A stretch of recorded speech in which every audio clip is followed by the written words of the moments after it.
Abogado, la lucha contra el crimen organizado encabezada por la administración de Daniel Noboa no ha arrojado resultados concretos y Ecuador sigue siendo azotado por una ola de violencia e inseguridad sin precedentes. ¿Cómo puede entonces contribuir en términos prácticos una mayor colaboración en materia de seguridad con Estados Unidos?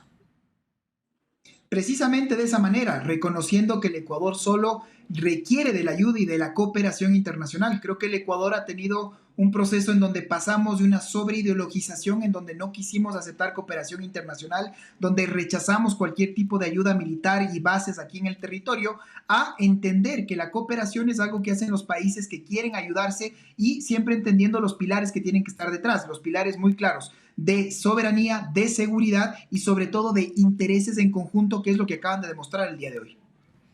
Precisamente usted habla de la colaboración internacional, pero Estados Unidos colaborará de cerca con el gobierno ecuatoriano, pero no lo hará sin recibir nada a cambio. ¿Qué intereses tiene entonces la administración Trump en el país andino, donde pretende, también usted lo mencionaba, reconsiderar la instalación de una base militar, para lo cual tendría entonces que levantar la prohibición que existe en la Constitución para que fuerzas militares puedan extranjeras tener bases en el país? Es así, Elena. En una palabra, la verdad, esto es la realpolitik.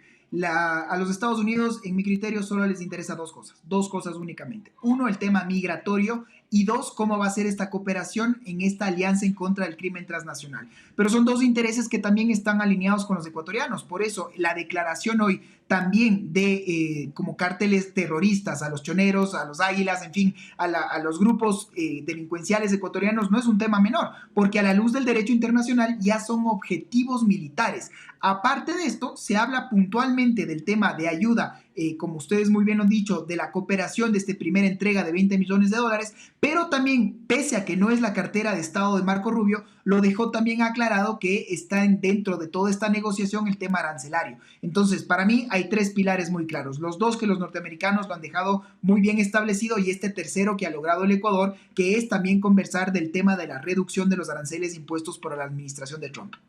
Insistiendo en el tema de las bases militares, en su momento existió la base de Manta. ¿Qué se teme en Ecuador, por parte sobre todo de la oposición, del regreso de una base militar estadounidense en territorio ecuatoriano?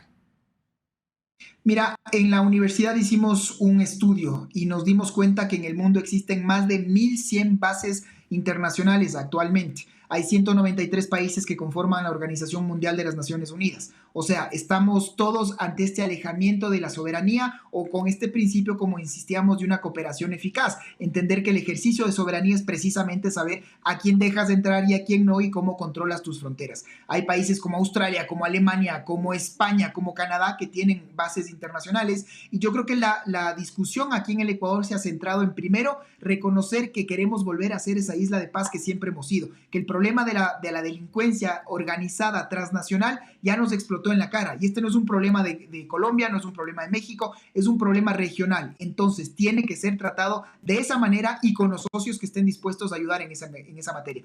Por dejando bien claro esto, ¿no? Primero el Ecuador tiene que hacer sus deberes en el tema de la Constitución a ver si queremos este retorno.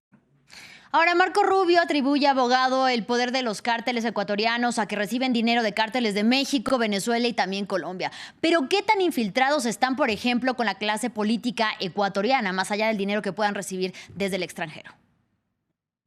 Este es un tema muy delicado, muy sensible y que, repito, se repite en muchos países de la región, en Colombia, en Chile, en México. Entonces, lo importante es entender que el Ecuador tiene un problema, un cáncer que termina siendo el crimen transnacional, que hay policías corrompidos, que pueden haber jueces, fiscales, clase política, como muy bien me preguntas. Creo que para esto se necesita este baño de verdad, se necesita reconocer que el Ecuador solo se le vuelve muy difícil y para esto viene esta cooperación. En esta lógica de primero reconocer, señalar a las cosas por su nombre. Tenemos un problema serio, hay que atacarlo y esto se lo hace con un Estado fuerte y de la misma manera con los socios estratégicos en la región que están dispuestos a ayudar.